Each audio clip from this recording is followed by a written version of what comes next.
잘 지내셨어요? 네.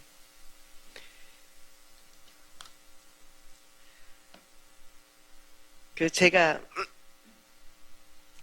정신없이 헌신한 시간이 있었어요. 여러분이 정신이 없다는 것은 내 정신이 아닌 걸 얘기하는 거예요.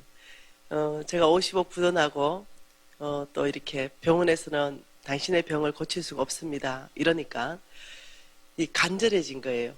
교만한 것도 다 꺾여버리고, 그저, 제 친구들도 저를 만나주지 않았습니다. 누구도 제가 전화하면 제 전화를 받아주지 않았습니다. 그냥 철저하게, 홀로 외로운 시간, 하나님 앞에 갈 수밖에 없는 시간, 이런 시간들 안에서 그냥 제가 내 깊은 내면 안에, 하나님이 정말 나에게 이 병을 고쳐주시고, 정말 나에게 어떤 새로운, 이 기회를 한 번만 주신다면, 꼭 삼손처럼, 아버지 저에게 힘을 한 번만 주십시오. 뭐 이러듯이, 아버지 정말 한 번만 저에게 기회를 주신다면, 제가 정말 멋있게 헌신하고 싶습니다. 이런 어떤 헌신의 시간들이 있었어요. 그때 제가 뭘 헌신할까 이 고민을 하다가 아버지, 제가 정말로 주님이 한 번만 더 저한테 기회를 주신다면 우리 유진이 장가 가기 전에 제가 살고 있는 집 한 채 빼고 제가 전 재산을 주님 앞에 돌려드리겠습니다. 이걸 이제 헌신했어요. 그 헌신할 때는 이제 빚 다 갚는다 생각할 거 아니에요. 그리고 뭐라도 집이 한 채 있다 생각할 거 아니에요. 이 빚 갚는 자 자체도 기적이고 집이 하나 있는 것도 기적이에요. 그때 헌신할 때는 죽을 수밖에 없었고 50억 빚져서 수치를 당하고 있고 이럴 때였기 때문에 뭐 어떤 헌신도 다 할 수 있는 이런 헌신 시간이었어요. 그렇게 기도했죠.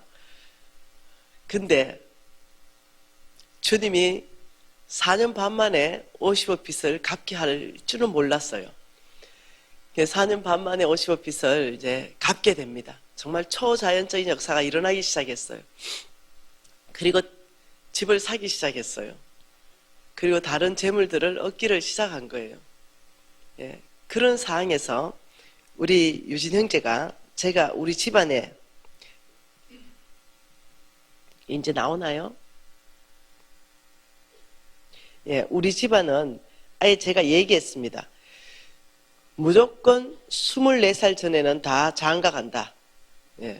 24세. 딸이든 아들이든 무조건 24세에 시집 장가 가라. 남자가 24살 넘으면 죄 짓는 거 외에는 내가 본 적이 없다. 무조건 간다. 이제 이렇게 제가 공포를 했고 대대로 규례이다. 이렇게 얘기했어요. 우리 유진이가 이걸 깊이 어릴 때부터 듣고 있었죠. 그리고는 작년이 이제 우리 유진이가 24살 되는 해입니다. 그리고 얘가 삼수를 했기 때문에 대학교 2학년이에요. 그리고는 23살 때 어머니 내년이 24살이니 장가 가겠습니다. 벌써 그래 된 걸 잊어버렸어요. 너무 바쁘게 산다고. 이 아이가 24살에 진짜 장가 가겠다. 이 자매가 있는 거 이런 것까지 잊어버리고 살았어요. 내가 너무 좋다. 자매 있냐? 있습니다. 데려와 봐라. 아무것도 묻지 않았어요. 어느 대학 나왔나도 묻지 않았습니다. 단지 조건 하나. 예수 3대째는 돼야 된다. 네가 고신 5대다. 그래 너네 집에 네가 몇째냐? 어머니 제가 3대째입니다. 무조건 마음에 들어. 그래서 얘가 고졸이든 뭐 대졸이든 신경도 안 썼어. 집안이 어떤가 묻지도 않았어요. 아버지 뭐 하나 한마디도 안 물었습니다. 그리고는 바로 결혼해라 했습니다. 바로 결혼해라. 그러면서 결혼 날짜를 잡았는데 2018년 4월 21일이 결혼 날짜를 잡았어요. 이 결혼 날짜를 잡고 이제 저는 2017년 이제 12월인 거예요. 11월, 12월이에요. 갑자기 기도만 하면 20년도 더 전에 헌신했던 게 계속 기억나는 거예요. 계속 기억나는 거예요. 너 유진이 장가 가기 전에 아이라고는 그 하나밖에 없거든요. 집 한 칸 빼놓고 다 헌신한다고 했지? 아, 이거 기도마음의 생각이 나는 거예요. 아, 그랬지? 근데 막상 하려니 정말 죄송합니다. 저 이것밖에 안 돼요. 예. 막상 하려니 생각보다 재산이 많은 거예요. 사실 내 거 아닌데 제가 또 강의도 얼마나 많이 했습니까? 내 거 아니라고. 근데 막상 하려니 뭐 이거 왜 이리 많아? 이런 생각이 나는 쑥 들어오는 거예요. 주님 앞에 너무 죄송한데 내 속마음이 사실이라는 거예요. 그래서 저의 재산은 국외에 있었습니다. 국내에 있었던 것이 아니라 건물들로 있었습니다. 그래서 그것을 추리니까 한 100억 정도 돼요. 그래서 기도하고 이것을 홍성근 목사님한테 드렸어요. 그리고 홍 목사님한테 목사님 왜 드리냐면 요만조만해서 제가 약속을 지키는 겁니다. 드렸어요. 홍성근 목사님이 할렐루야 이렇게 하면서 해외 선교에 그 재물을 쓰셨습니다. 아주 투명하게 제가 알도록 하셨죠. 그리고는 집에 있는데 뭔가 계속 안에 찔리는 게 있는 거예요. 계속적으로. 하나님이 왜 절대로 못 보실 자리에 숨겨놓은 것들 있잖아요, 여러분. 그저 장롱 깊숙이 넣어놓은 검게 같은 거 이런 거 있잖아요. 보시면 안 되는 거. 이런 재산이 또 기억이 났습니다. 그래서 찔리는 거예요, 양심이. 양심에 찔리는 것은요, 하나님이 말씀하는 거예요. 여러분 어제 속보 강의가 양심에 찔렸다면 하나님이 말씀하신 거예요, 그것이. 내가 아는 거죠. 하나님이 어떻게 말씀하는지. 다윗에게 양심을 찔리게 하면서 옳은 길을 가게 하시는 거죠. 그래서 첫째 시간에 제가 그림 하나 그린 거 여러분 기억나실 거예요. 고속도로를 질주하면서 유턴에 잘못 들어갔을 때 바로 가게 하는 거. 이 성경이 바로 그 역할을 하는 거죠. 찔리는 거예요. 그래서 도저히 안 되겠다 내가. 이러면서 다시 추린 게 150억이었던 거예요. 그러니까 하나님 보시기 얼마나 웃기겠어요. 그래서 너무 주님께 죄송하더라고요. 그래서 다 드렸습니다. 그리고는 가만 보니까 이제 금부치, 다이아 이런 것들이 이제 있는 거예요. 내가 분명히 집 한 채 빼놓고 다 드린다 했는데 안 되겠어요. 그래서 이제 다이아, 금부치, 돈 될 만한 모든 보석들을 다 챙겼습니다. 그리고 그거 역시 몽땅을 주님께 드렸습니다. 그리고 정말로 이제 하나님이 찾으셔도 하나도 없는 거예요. 이것은 하나님이 나의 정인 되십니다. 정말 하나도 없어요. 통장에 돈도 다 털었습니다. 하나도 없는 거예요. 이제 이런 상황에서 이제 저는 2018년 1월 달을 맞이했죠. 2018년 1월 달부터 열심히 일했습니다. 왜냐하면 아이 장가 보내야 되니까. 열심히 해서 제가 돈을 2천만 원이나 벌었어요. 제가 쓸 수 있는 돈. 2천만 원이나 벌어서 이걸 아들한테 다 줬어요. 아들 며느리 불러서 이 2천만 원 가지고 집을 얻으라. 2천만 원 가지고 살림살이 다 해라. 엄마 전재산 2천밖에 없다. 우리 아들 다 봤죠. 이 아들이 너무너무 감격해 하는 거예요. 엄마 저는 10원도 안 주실 줄 알았는데 2천만 원이나 주십니까? 너무 고맙습니다. 이렇게 해서 저를 또 아는 우리 이 간사님 한 분이 이명숙 간사님이 계십니다. 그 이명숙 간사님한테 2천만 원가 얻을 수 있는 집을 좀 알아봐 달라. 부동산을 하시니까. 그러니까 15평짜리가 가능하답니다. 15평짜리가 전세로 2억 4천이랍니다. 그래서 이것을 DC 받아서 2억 3천에 이것을 구할 수 있고, 이것을 월세로 바꾼다면 이 보증금 2천만 원에 월 60만 원 이렇게 하면 월세를 얻을 수 있으니 어떠냐? 좋다. 그럼 이걸 얻자. 이렇게 해서 이제 이 2천만 원에 보증금 60만 원짜리 이걸 이제 얻었습니다. 이러고는 우리 어머니, 우리 어머니가 허리도 다 꼬부러지고 손도 다 꼬부러졌는데 열심히 일해가지고 뭘 했냐면 그 노모가 젓갈 장사를 했어요. 젓갈 장사를 해서 돈을 200만 원을 만들었어요.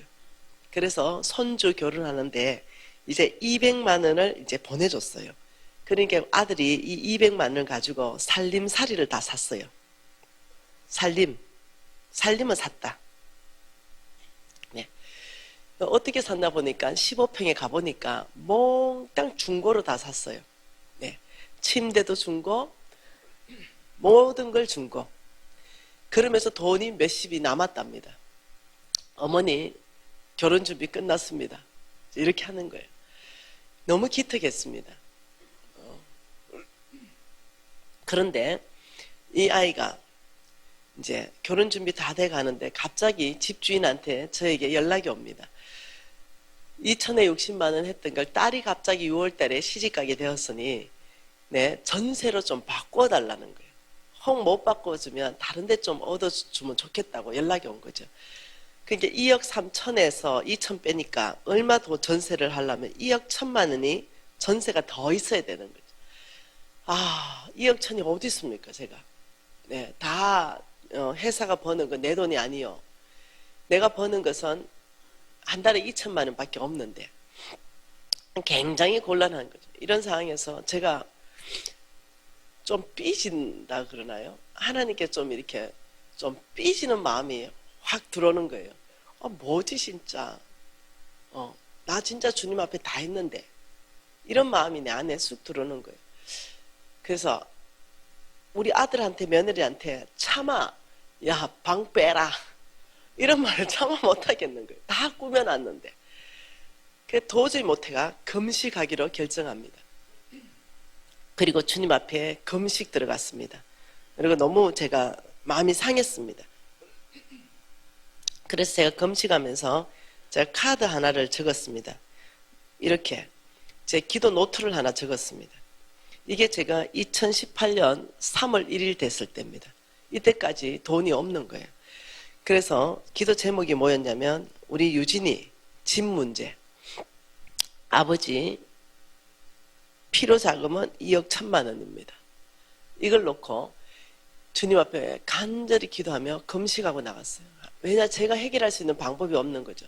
저는 빚내지 않기로 결정했고 저를 도와줄 수 있는 사람 아무도 없고, 그리고 2억 1천만 원은 지금 넘겨줘야 되고, 이런 상황인 거예요. 제 안에 굉장히 고통이 찾아왔어요. 이거 뭐야? 근데 그래, 이때가 내가 하나님을 경험할 때가 아닌가. 분명히 나는 하나님께 다 드렸고 하나님은 내가 필요할 때 주신다 했었는데 이때가 내가 믿음으로 살 때가 아닌가. 이런 믿음의 도전이 다시 한번 확 일어났습니다. 그래, 좋아, 다시 한번 처음부터 시작이야. 이런 마음이 들었습니다. 그래서 작년 3월 1일 날에 이 기도 노트에 필요장급 2억 1천만 원을 위해서 금식하면서 주님 앞에 울면서 나갔습니다. 아버지, 아들 하나밖에 없습니다. 아버지, 저 체면 좀 세워주십시오. 이러면서 하는데 놀라운 일이 생기기 시작했어요. 한편 하나님께서는 이것은 검증이 가능한 걸 얘기하는 겁니다. 한편 하나님께서는, 저는 2018년 3월 1일 날에 기도했는데 하나님께서는 2017년 어떤 부부를 찾아갔습니다. 2017년에 어떤 부부가 기도합니다. 저는 이 얘기를 아무도 모르는 얘기예요. 제 유튜브 보세요. 제가 이 얘기를 한 번이라 한 적이 있는지. 이 날짜 전에 단 한 번도 없는 얘기를 하는 거예요, 지금. 어느 누구도 내가 2억 천을 구하는 건 모르죠. 단지 우리 서성 홍성근 목사님한테는 기도 노트를 보여줬고 그분은 사진을 찍었고 함께 기도해 주셨습니다. 어느 누구한테도 말하지 않고 그렇게 했죠. 근데 2017년 겨울에, 이 겨울입니다. 어떤 부부를 찾아가서 하나님이 질문 하나 합니다. 이 부부에게. 이 부부는 저의 유튜브 제자였습니다. 그리고 이 부부들은 그냥 저의 유튜브 보고 믿음으로 잘 사는 부부였어요. 그런데 이 부부한테 하나님이 날카로운 질문 하나 하신 거예요. 내 주인이 누구냐? 이러셨어요. 이 부부가 하나님입니다. 다시 한번 하나님이 내 주인이 누구냐? 하나님입니다. 다시 한번 내 주인이 누구냐? 이러니까 이 부부가 우리가 뭔가 대답이 잘못됐지 않았는가? 점검을 하니까 하나님이 아니더라는 거예요. 너의 안정감이 무엇이냐? 하나님이 이렇게 물으신 거예요. 그러니 내 주인은 하나님이라 얘기했지만 너의 안정감이 하나님이냐? 라고 물으니까 이 깊이 안에 자기들의 전 재산 4억, 이것이 자기들의 안정감이었던 거예요. 이 4억이라는 이 자기의 재산, 이것이 안정감이니까 주님 앞에 솔직하게 말했답니다. 하나님, 주님은 나의 하나님이지만 죄송하다고 이 통장에 이 저의 재산에 있는 저의 재산의 전 재산 이 4억이 저의 안정감입니다. 솔직하게 고백을 한 거예요. 그러니 하나님께서 뭐라고 얘기했냐면 이 4억을 하나님께 가져오라. 내가 앞으로 너의 공급자가 될 것이다. 이렇게 말한 거예요. 내가 앞으로 너들의 공급자가 될 것이다. 너가 의지하는 이 4억 나에게 가져오라. 이 두 부부가 얼마나 여러분 같으면 어떻게 하겠어요? 이 전재산이에요. 이 두 부부의 전재산입니다. 아이들은 지금 초등학생들이에요. 이 전재산을 나에게 가져오라. 나는 너희들을 공급할 것이다. 이 두 부부가 이제 기도하기 시작했어요. 여보, 우리가 이거 하나의 음성 잘 들은 거 맞을까? 그렇다면 우리가 하나님 앞에 따로따로 나아가자. 둘이 이제 이렇게 해서 따로따로 이렇게 나아갑니다. 여기는 부인입니다. 자매. 예. 여기는 자매, 부인. 여기는 남편, 형제. 우리가 따로따로 기도하고 기도 응답 받은 거 수첩에 적고 만일 두 사람이 똑같이 들었다면 하나님의 음성인지 우리가 알고 순종하자. 이렇게 된 거죠. 이 자매는 중간에 이 4억이라는 전재산을 놓고 주님 앞에 기도합니다. 주님 분명히 우리의 안정감을 깨트리라 그러고 하나님께 가져오라는데 어떻게 가져갈까요? 이 4억을 하나님 어디에 줘야 됩니까? 어떻게 해야 됩니까? 이렇게 묻고 나가기로 했어요. 당연히 뭐 선교지든지 뭐 교회든지 뭐 개척교회든지 미자립 교회든지 이렇게 말씀할 줄 알았던 거죠. 이 두 부부가 같이 기도하는데 이 자매가 하는데 하나님께서 이렇게 말했답니까? 4억 중에 2억 1천만 원을 따로 분리해라. 이랬다는 거예요. 그리고 하나님 이걸 누구한테 줘야 됩니까? 이제 이렇게 묻는 거죠. 그리고는 이 형제는 주님 앞에 나갔습니다. 하나님 4억을 누구한테 주라고 합니까? 근데 이 형제는 놀랍대로 이 기도가 2017년부터 기도가 되면서 2018년까지 이제 넘어오고 있었어요. 이 형제가 이 소그룹, 스몰 그룹, 셀 그룹 있잖아요. 그 그룹에 간사 이름이 이억천이에요.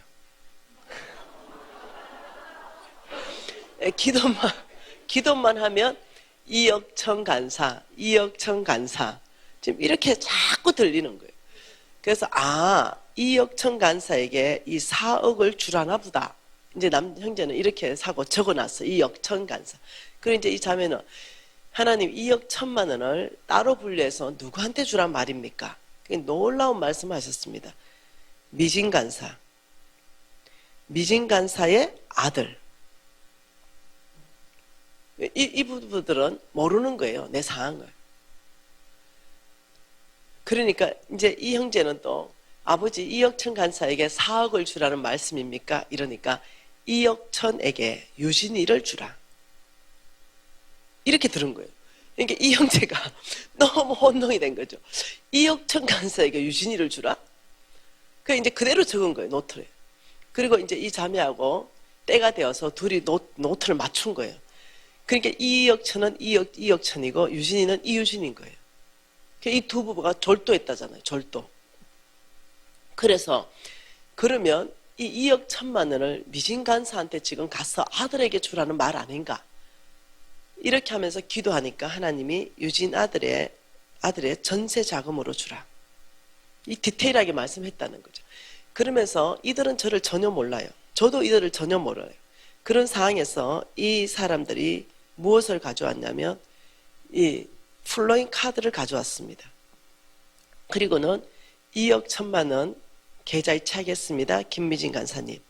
김미진 간사님께 2억 1천만 원을 유진 간사 형제 전세 장업으로 하나님이 주라했다는 거예요. 여러분, 제가 얼마나 충격받았겠어요.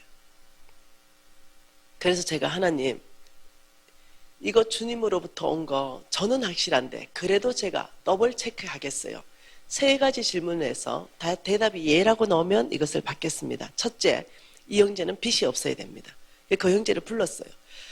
나는 준다고 돈을 다 받는 사람이 아니다. 그리고 기도 노트는 아예 꺼내지도 않았죠. 그리고 너 2억 1천만 원 나한테 이걸 기부하는데 그렇다면 너는 빚이 있냐? 빚 있다면 안 받는다고 작정했거든, 하나님 앞에. 빚이 10원도 없습니다. 이렇게 하는 거예요. 네. 이 2억 천을 받기 위한 검증 단계를 거쳤어요. 네. 두 번째, 일정한 수입이 없으면 안 받겠습니다. 내가 이랬거든요. 너는 일정한 수입이 있냐? 대기업에 다니는 형제예요. 있어요. 셋째, 부모님이 부자가 아니면 안 받겠다 했어요. 부모님을 도와드려야 되니까. 너의 부모님 어떠냐? 부자입니다. 저희들을 오히려 도와주시는 분입니다. 오케이. 하나님으로부터 온 게 확실한 거예요. 그래서 이 2억 1천만 원을 제가 받았습니다. 근데 너무 감격스러운 거예요. 어떻게 하나님이 이렇게 일하시냐고. 그리고는 제가 이 형제에게 그 다 확인하고는 내 노트를 딱 펴서 보여줬어요. 내가 3월 1일 날 2억 1천만 원을 놓고 금식했다. 이 형제 그 자리에서 울기 시작했습니다. 이 하나님 음성 들은 것에 대한 감격함, 이 정확한 사람에게 하나님 음성 들었다는 어떤 너무 이 형제가 펑펑 울기 시작했어요. 간사님, 이게 정말 하나님의 음성인지 제가 정말 확신과 자신은 없었어요. 그러나 아무리 생각해도 내 속에 선한 것이 없고 부부 안에서 일치적으로 말씀하셨고 이래서 이거 하나님의 음성이라고 취하고 저희들이 선택한 겁니다. 그런데 간사님 기도 노트를 보니 하나님이 확실합니다. 그리고 많은 사람이 있었을 터인데 이 미진 간사님의 이 기도 제목을 응답시키는데 저를 썼다는 거, 우리 부부를 썼다는 거, 여기에 대해서 너무나 우리 집안 안에 큰 감정을 주셨습니다. 이러면서 펑펑 울기 시작했어요. 그런데 하나님께서 아주 엄청난 방법으로 이 형제에게 놀라운 방법으로 2억을 주십니다.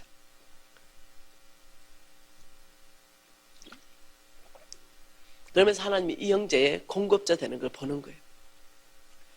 이 형제는 놀라운 방법으로 통장만 찍으면 매달 돈이 100만 원씩 들어온다는 거예요. 어느 누가 보낸다는 거죠. 놀라운 방법으로 하나님이 채우는 걸 경험하면서 또 충격적이라는 거예요. 그러면서 이 형제가 이렇게 말합니다. 간사님, 정말로 하나님이 살아계시네요. 저는 이제 하나님을 경험했습니다. 이런 얘기를 하는 거예요. 돈을 주면서 하나님을 경험했다는 거죠. 우리는 받는 것만 가지고 경험하죠. 예, 받는 것만 가지고 경험하고 싶잖아요. 하나님 음성에 순종할 수 있는 힘을 우리 하나님이 저에게 주셨습니다. 이러면서 이 형제가 그렇게 감격하는 거예요. 제가 이걸 들고 우리 유진 형제한테 갔습니다. 다 집안 식구가 모였어요. 이 기도 노트 엄마 펼쳐놨습니다. 그리고 2억 1천만 원 카드도 펼쳐놨습니다. 그리고는 저는 너무나 그것이 제 인생의 기념이 돼서 버릴 수가 없어서 이 카드를 늘 들고 다닙니다. 이거는 사진으로 나온 2억 1천만 원 그 카드입니다. 제가 버릴 수가 없어서 제가 성경에 꽂아놓고 계속적으로 기도하고 축복하고 있습니다. 이 자녀 손을. 네. 저에게는 너무나 큰 감정인 거예요. 그래서 아들한테 아들아, 엄마는 기도에 응답되었고 이제는 2억 1천만 원이 너 돈이다. 너가 이제 기도하고 결정하면 되겠다. 어머니 감사합니다 하고 애가 펑 울어요. 그러면서 어머니를 통해서 하나님이 누구신지 제가 경험하게 됩니다. 어머니가 믿음으로 살아주셔서 너무 감사해요. 예 어머니, 이걸로 제가 기도할게요. 이 아이들이 기도하기 시작했어요. 그리고는 어느 날 어머니, 하나님이 말씀하셨습니다. 무엇이냐? 어머니, 이 2억 1천만 원을 어느 사람에게 그대로 하나님께서 홀로 보내라고 말했습니다. 저의 전세 자금으로 쓰는 것이 아니라 그 사람을 도와주라고 말했습니다. 속으로 이런 말이 올라와요. 애미 속을 이름 몰라도 이렇게 모르냐.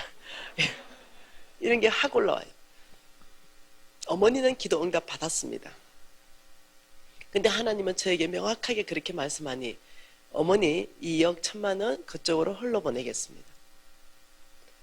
그러니까 한쪽으로는 이 속 상한 게 이렇게 올라왔어요. 근데 한쪽으로는 말씀이 지나갔습니다. 그것은 사사기 말씀이었습니다.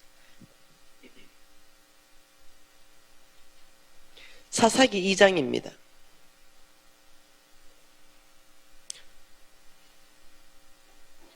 사사기 2장 6절 말씀 같이 한번 읽어볼게요. 전에 여호수아가 백성을 보내매 이스라엘 자손이 각기 그들의 기업으로 가서 땅을 차지하였고 백성이 여호수아가 사는 날 동안과 여호수아 뒤에 생존한 장로들 곧 여호와께서 이스라엘을 위하여 행하신 모든 큰 일을 본 자들이 사는 날 동안에 여호와를 섬겼더라. 자, 여기에는 보면 믿음의 1세대가 나옵니다. 자, 그냥 믿음의 1세대를 여호수아로 놓읍시다. 자, 믿음의 1세대 여호수아 놓고 자, 믿음의 2세대로 그냥 놓읍시다. 누가 있냐면 장로들 세대가 있습니다. 지금 여기서 보니까 여호수아가 들어가서 땅을 차지하고 여호수아가 사는 날 동안과 여호수아 뒤라 그랬어요. 여호수아 뒤에 생존한 장로니까 2세대 맞지요?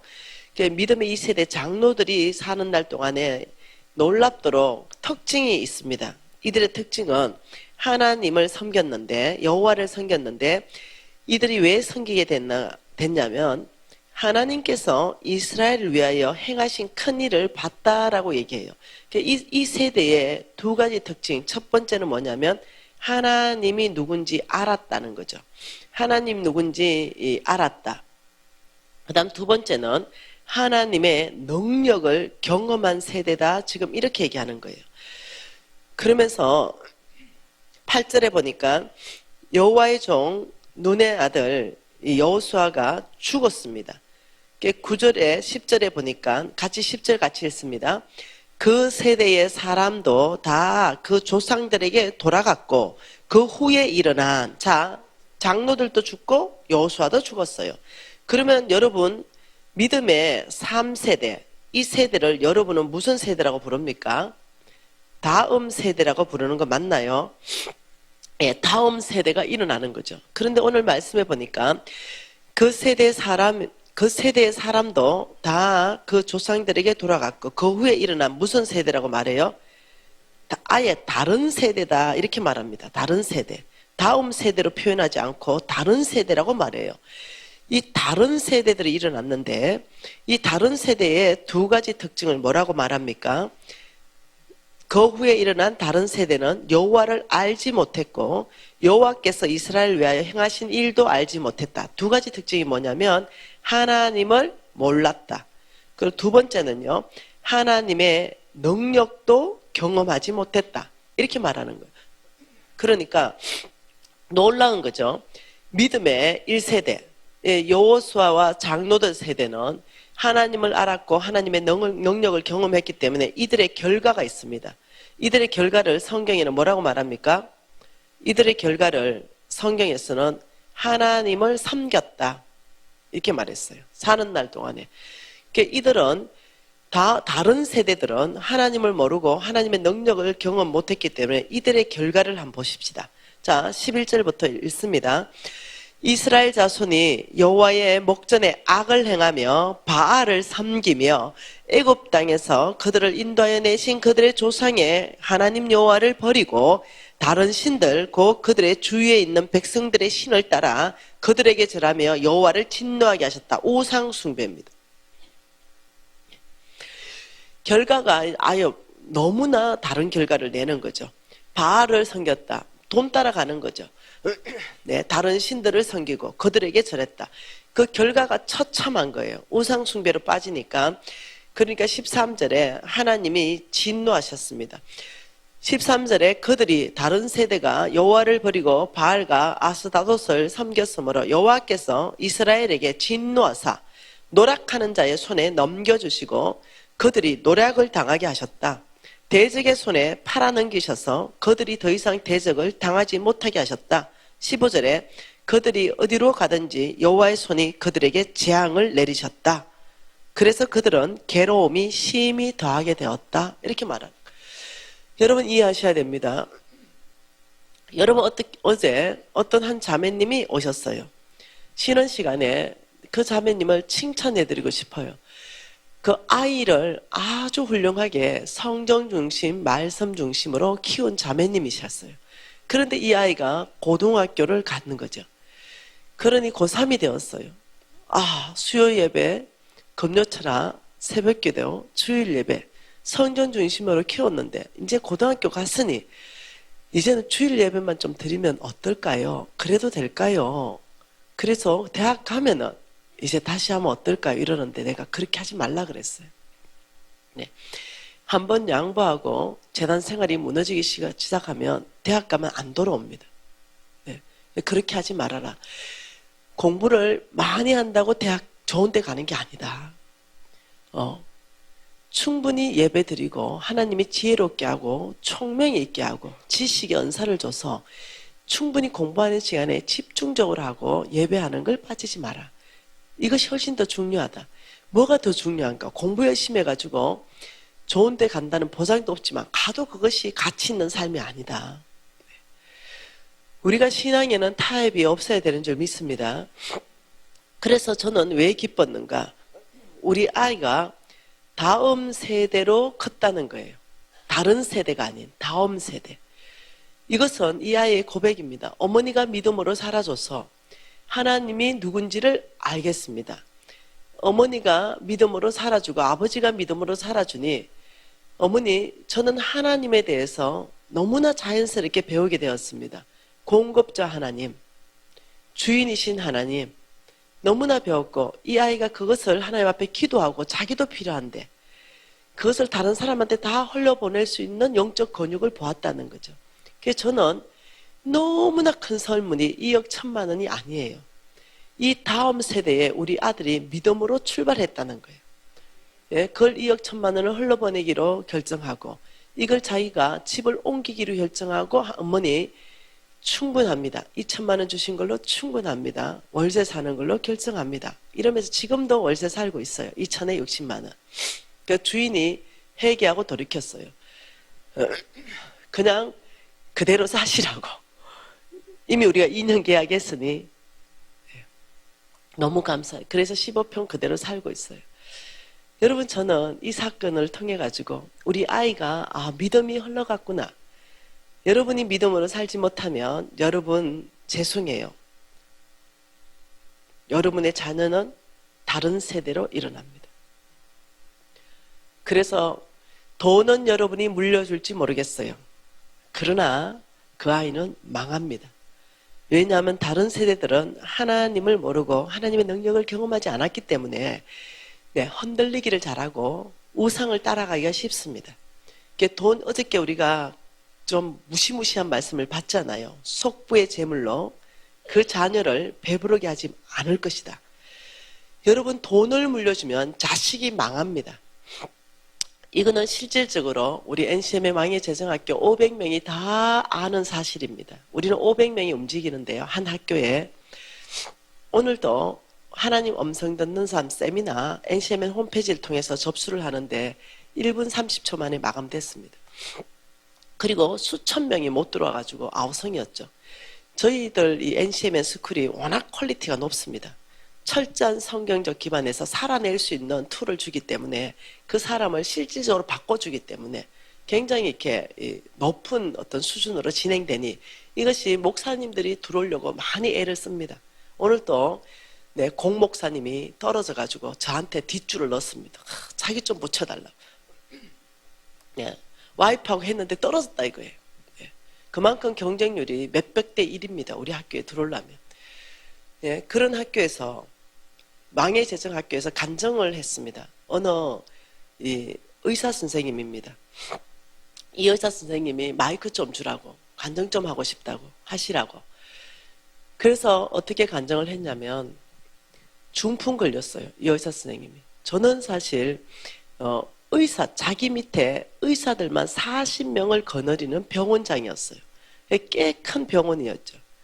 그런데 어머니가 돌아가시면서 300억을 유산으로 물려줬어요. 근데 어머니가 속보였다 이거예요.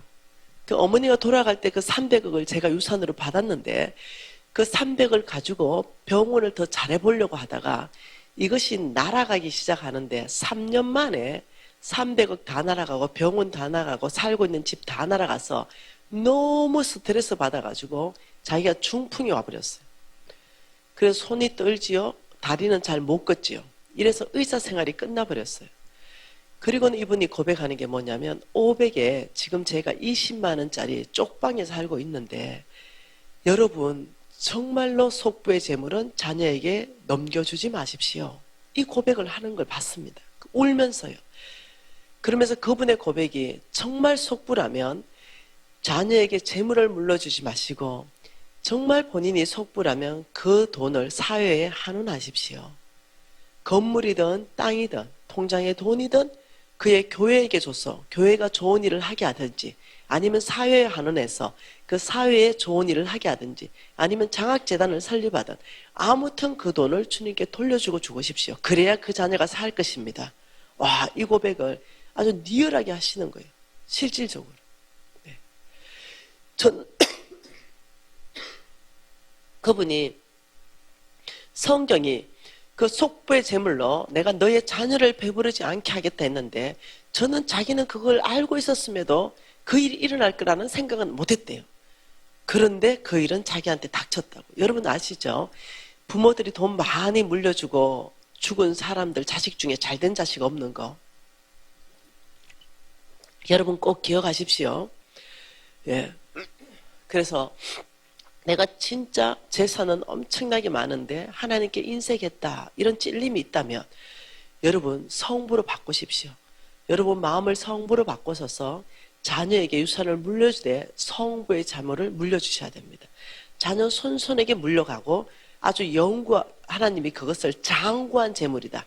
쉽게 안 없어지는 재물로 물려줘야 돼요. 근데 속부인 채로 물려주면 안 된다는 거죠. 그래서 어느 장로님 한 분이 심각하게 저한테 요청해가지고 상담한 적이 있습니다. 간사님, 제가 고민이 큽니다. 제가 속부인데, 근데 지금 이제 저는 일선에서 손을 떴고 자녀들한테 이걸 물려주기로 했는데 가만 생각해 보니까 이 말씀이 저를 찔리게 한 게 사실입니다. 이거 어떻게 해야 됩니까? 이게 한 3년 전쯤 제가 한번 상담한 내용입니다. 장로님 어떻게 하고 싶냐고. 어차피 유산으로 넘겨줄려 해도 세금이 너무 많이 나가고 그래서 고민하고 어떻게 하면 세금을 안 내고 합법적으로 불법으로 넘겨줄까 이런 걸 고민하고 있다가 지금 간사님 강의를 들었습니다. 그래서 내가 장로님 무조건 하나님 앞에 드리십시오. 51%를 딱 떼서 드리십시오. 51%는 주인을 인정하는 행위입니다. 장로님 재산 다 추려서 그냥 51%를 기부해버리세요. 그러면 아주 그냥 세금 안 내고도 쑥 줄어듭니다. 기부했기 때문에. 그리고 나머지 49%를 가지고 자녀들에게 나눠주십시오. 분명히 그 자녀들이 복되게 될 것입니다. 장로님이 100% 넘겨준 것보다 그 49%로 자녀에게 넘겨준 그 재물이 장구할 것이고 자녀를 하나님 축복할 겁니다. 그러면서 그 자녀들을 다 불러서 장로님의 결단을 시행하십시오. 나는 이제까지 하나님이 주셨고 하나님의 것이기 때문에 이 재물의 51%를 내가 하나님께 돌려드리고 49%를 너희들한테 나눠주겠다. 자녀들이 믿음을 배울 것입니다. 자녀들을 믿음으로 가르치는 계기로 쓰십시오. 어떻게 하셨는지는 몰라요. 그렇게 제가 상담해 준 적이 있다는 거예요. 여러분 저는요. 제가 믿는 건 이겁니다. 하나님이 말씀하신 대해서 그 결과라는 거예요. 이 자녀들이 다른 세대로 일어나게 되면 하나님이 이 자녀들을 압제자의 손에 붙여서 훈련을 시킵니다. 그래서 어떠냐면 고통 가운데 들어가서 훈련 받아야만이 이 자녀들이 바뀌거든요. 근데 굉장히 고통스러워요. 그래서 그렇게 할 이유가 없다는 거죠. 우리가 자녀와 함께 말씀도 있고 하나님이 누군지 하나님을 알게 알고 하나님의 능력을 경험시켜 줘야 되는 거죠. 하나님의 능력을 경험시켜 주는 게 뭐냐면 이런 간증이에요. 초자연적인 감정이 터진다는 거예요. 이렇게 2억 1천만 원이 공급되는 이런 간증들, 제가 시간만 많으면요, 이런 간증들, 수도 없는 간증들이 NCMN 안에 있었던 실질적으로 500명의 정인들을 갖다 들이댈 수 있는 그런 간증들을 여러분한테 해드릴 수가 있어요.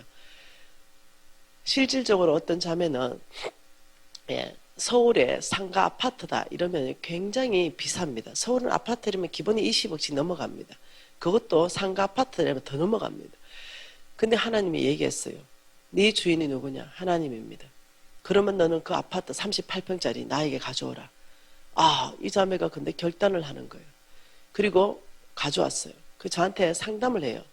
제가 이 아파트를 하나님께 드리고 싶습니다. 어떻게 해야 될지 하나님께 물어보고 알아서 하세요. 그 이 자매가 하나님께 갔습니다. 하나님, 이 38평 아파트를 하나님께 가져오라 해서 제가 가져왔습니다. 어떻게 드릴까요? 근데 놀라운 말씀합니다. 자기 신우, 오빠의 부인, 자기 오빠의 부인이 너무 가난한 거예요. 지금 너무 사업에 쫄딱 망한 거예요. 그러니 자기 신우에게 그 아파트를 선물하라 이렇게 한 거예요. 아, 그러니 그 하나님이 이 자매는 교회다 하라면 교회다 할 것이요, 선교지 하면 선교지 하라는데 하나님이 신우하고 관계가 썩 좋지는 않겠죠. 모든 사람들은 그게 아주 좋은 경우는 별로 없어요. 근데 놀랍게 하나님은 그걸 그 신우에게 주게 하면서 대연합과 화합을 일으키는 거예요. 하나님. 그러면서 그것을 실행하는 걸 저는 제 눈으로 목도했습니다. 이런 간증들, 정말 성령이 임하니까 초대교회의 원형이 회복되더라니까요. 정말 주인이신 하나님께 그것을 돌려드리고, 근데 하나님이 또 주라, 그리하면 너희들에게 줄 것이니 누르고 흔들어 넘치도록하여 부어줄 것이다. 하나님이 또 갚아주는 걸 보는 거예요.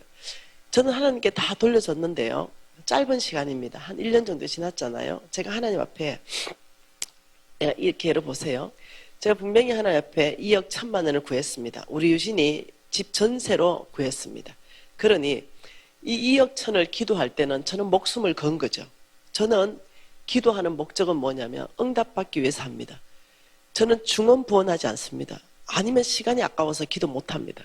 내가 기도하는 것이 주의 뜻 안에 있다는 확신이 있고 내 욕심으로 구하지 않는 것, 이 두 가지가 맞기 때문에 이 부분에 반드시 응답할 거라는 100% 확신이 나한테 있는 거예요. 어떻게 줄 거라는 건 난 몰라요. 근데 응답할 거라는 확신은 있어요.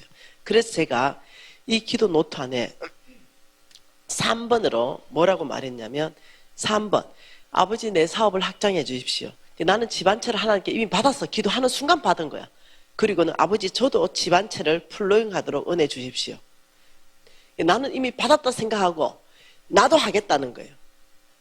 그러면서 날짜를 박아놨어요. 아예. 어떻게? 2019년 3월 1일.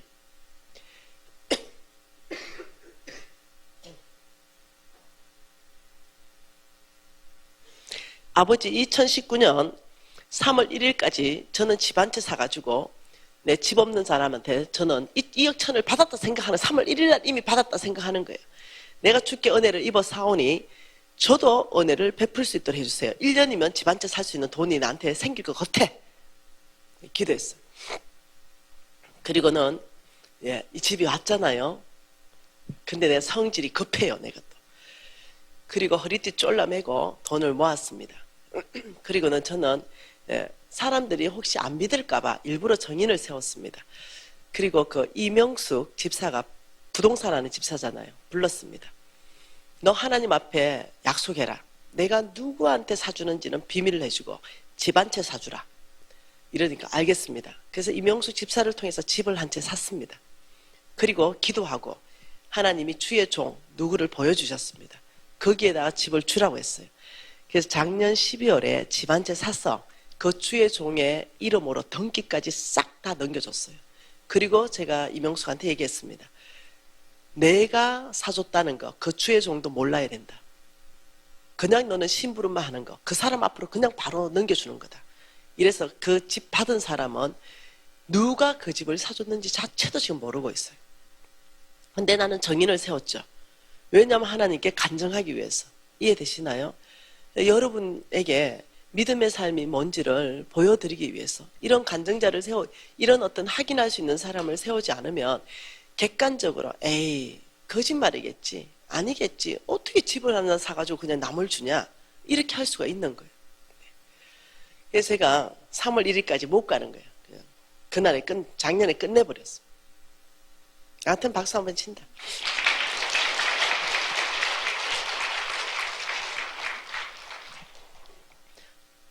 난 우리 하나님이 너무 좋은 거예요. 우리 세상의 나라는 사고 파는 나라입니다. 그러나 우리 하나님의 나라는 주고받는 나라입니다. 하나님이 나한테 맡겨놓으시고 필요하시다. 여기에 옮겨놔라. 이러면 옮겨놓을 수 있어야 됩니다. 그래야 돈이 붙어요. 네, 하나님이 100억 주기 위해서 1억부터 주십니다. 1억을 줬더니 사업 확장으로 사업 축복으로 1억 줬더니 주머니에 닦아 넣어서 안 나와. 그러니까 분명히 하나님은 100억을 계획하고 1억을 줬더니 주머니에 넣어놓고 어떻게 완전 진한 감동을 준 거죠. 하나님이 뭐 교회 건축이라든가 아프리카에 우물 판다든가 뭐 있잖아. 아무튼요. 그런 것을 통해서 진한 감동을 줬어요. 그런데도 1억이 안 나와. 하나님 쓰고 싶은데 안 나와. 그러니까 하나님은 1억을 줘보고 하나님 성경에 이번에 강의 안 했습니다. 작은 것부터 주고 작은 것에 충성되게 관리할 때 내가 더 많은 걸로 줄게. 더 큰 걸로 맡길게. 이렇게 했거든요. 안 나와. 하나님이 알고 보니 도둑이네. 네. 하나님 생각에는 맡겨놓는 거거든요. 하나님 생각에는 맡겨놨는데 이제 쓰려고 1억을 맡겨놓고 그냥 내가 2천만 원만 쓸게. 이런데 그 2천도 안 내나. 하나님 또 보다가 정말 저거 줘봤자 이거 소용이 없는 놈이다. 10억 주면 정말 저거 속보 되겠네. 그러니까 하나님은 10억을 계획하고 1억을 줬는데 1억에서 벌써 하면 탈락이 다 되는 거예요. 못 내나. 네. 10억을 주잖아요. 그러면 하나님은 100억을 계획하고 있다는 걸 여러분 이해하셔야 됩니다. 왜냐하면 아브라함의 시거든요. 그래서 재물 얻을 능력을 줘서 하나님은 온 땅에 하나님의 나라를 세우는데 그 재물이 필요하시거든요. 그래서 쓰시거든요. 하나님은 하늘에부터 돈벼락을 맞게 하시는 게 아니에요. 저와 여러분을 축복해서 그의 교회를 축복하거든요. 그래서 그 교회를 통해서 온 땅에 하나님 나라를 확장하거든요. 그러니까 여러분이 그걸 잘 이해하신다면 여러분들이 진짜 나에게 맡겨주신 것이 이것이 하나님의 것이다. 이렇게 한다면 여러분은 하나님을 섬기는 게 어렵지 않을 거예요.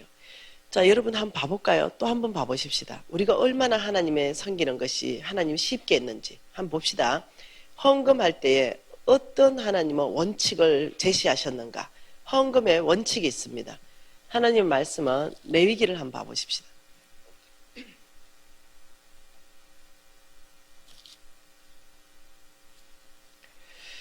여러분 레위기 1장 말씀 한번 보십시다. 레위기 1장입니다.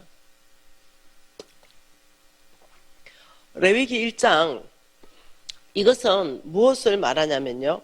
하나님이 예물을 헌금이라 그럽니다.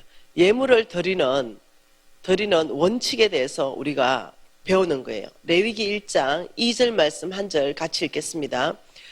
이스라엘 자손이 말하여 이르다. 이스라엘 자손에게 말하여 이르라.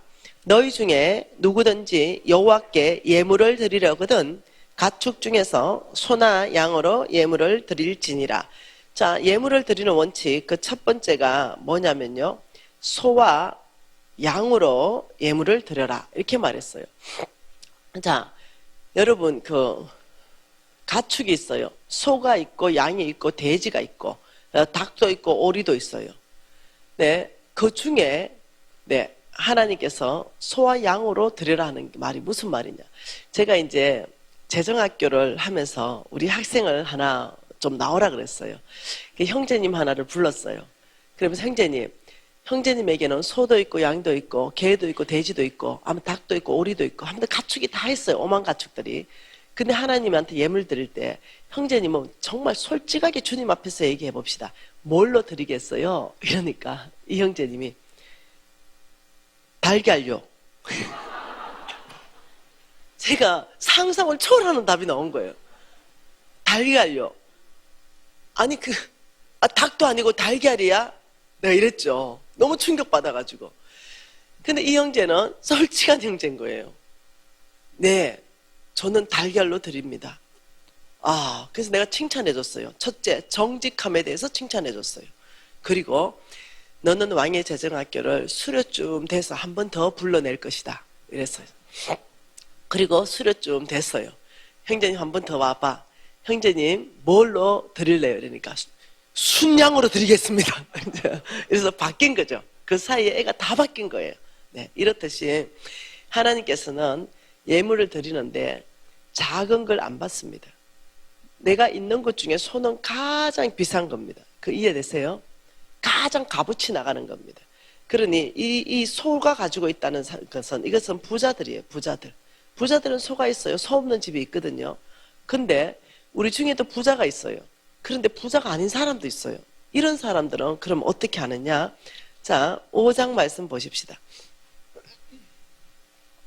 자, 5장에 7절 말씀 같이 읽습니다.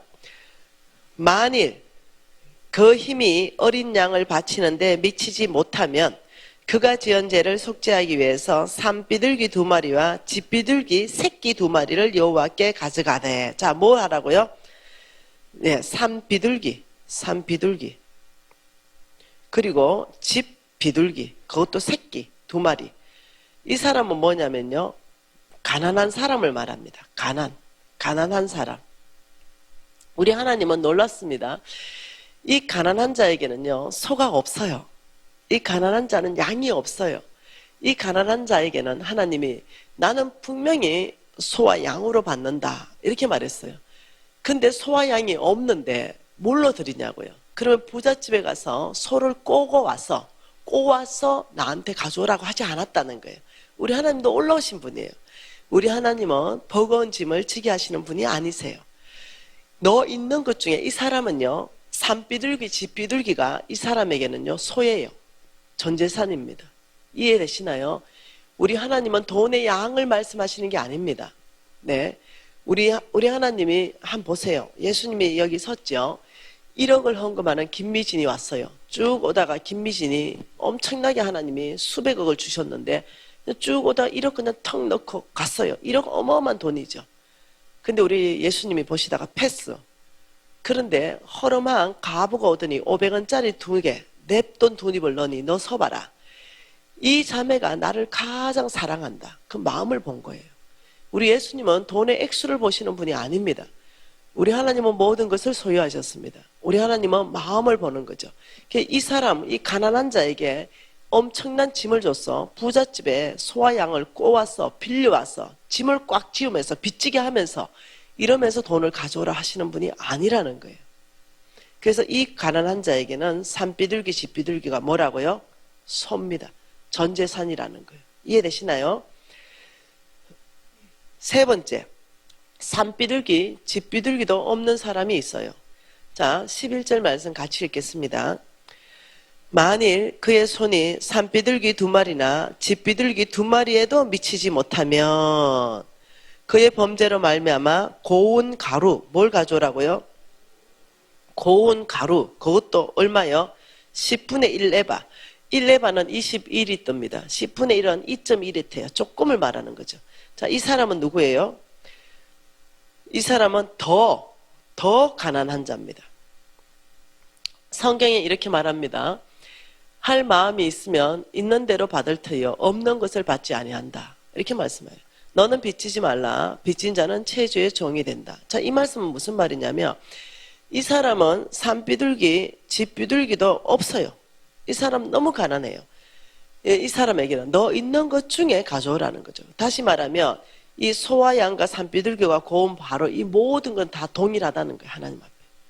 부자가 10억 헌금하는 거와 가난한 자가 예를 들면 100만 원 헌금하는 것이 하나님 앞에 똑같이 계산될 수 있다는 거예요. 10억 헌금해야 되는 사람이 1억 헌금하는 거, 이게 하나님 앞에 걸린다는 거예요. 여러분 이해되시나요? 우리 하나님은 우리를 자유케 하시는 분이시고 우리에게 무거운 짐을 지어주시는 분이 아닙니다. 내가 많이 맡겼기 때문에 그 손에서 나는 많이 찾을 것이요. 성경은 명확하게 그래 말합니다. 내가 적게 맡긴 자에게는 내가 어떻게 그 맡긴 만큼 찾으시는 거예요. 그래서 여러분이 내가 소와 양을 가지고 있으면서도 나는 이 산비둘기로 하나님 앞에 가져오고 고운 가루로 가져와야지. 이건 하나님이 받으시는 예물이 아니라고 말하는. 이게 굉장히 중요해요. 네. 그 하나님의 원리를 알게 되면 여러분은 굉장히 헌금하는데 굉장히 편하고 자유할 수 있습니다. 그리고 굉장히 기쁘게 할 수 있습니다. 네. 그래서 이 소와 이 산비둘기와 이 고운 가루는 놀랍게도 이들의 전 재산이라는 걸 이해하셔야 됩니다.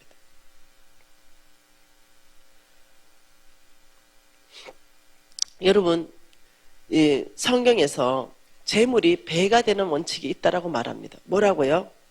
배가. 재물이 배가 된다. 재물. 너희들의 재물이 배가 된다. 이런 원칙이 있다는 거예요. 그 세상에는 없거든요. 세상에는 배가가 아니라 퍼센트입니다. 네, 2% 혹은 3% 퍼센트입니다.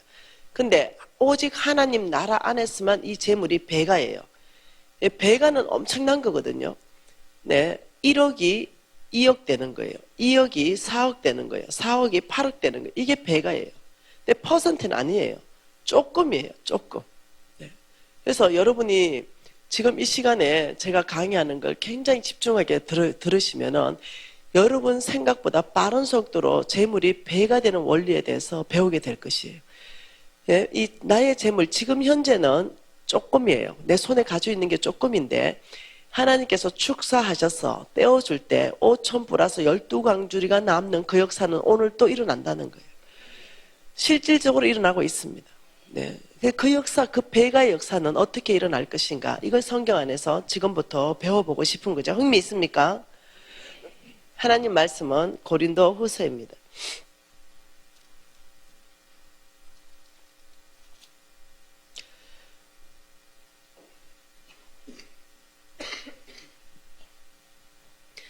고린도후서 8장과 9장을 한번 봐볼게요. 고린도후서 8장의 소 제목은 무슨 제목입니까? 제목 한번 읽어볼까요? 풍성한 연보. 고린도후서 9장은요, 가난한 성도를 섬기는 연보. 다시 말하면 고린도후서 8장 전체와 고린도후서 9장 전체는요, 한마디로 말하면 다 돈 이야기입니다. 무슨 이야기라고요? 돈 이야기입니다. 성경에서 돈 이야기를 이렇게 두 장을 맞붙여서 얘기한 데는 여기밖에 없어요. 여러분은 이 고린도후서 8장과 9장을 한 절 한 절 묵상해야 됩니다. 굉장한 보화를 캘 수가 있고요. 그리고 이 고린도후서 8, 9장에는 전체가 돈 이야기인데 이것은요, 비밀로 되어 있습니다. 뭘로 되어 있다고요? 비밀로 되어 있습니다. 제가 첫날도 둘째 날도 셋째 날도 계속 말하는 것이 하나님의 나라는 뭘로 돼 있어요? 비밀로 돼 있어요.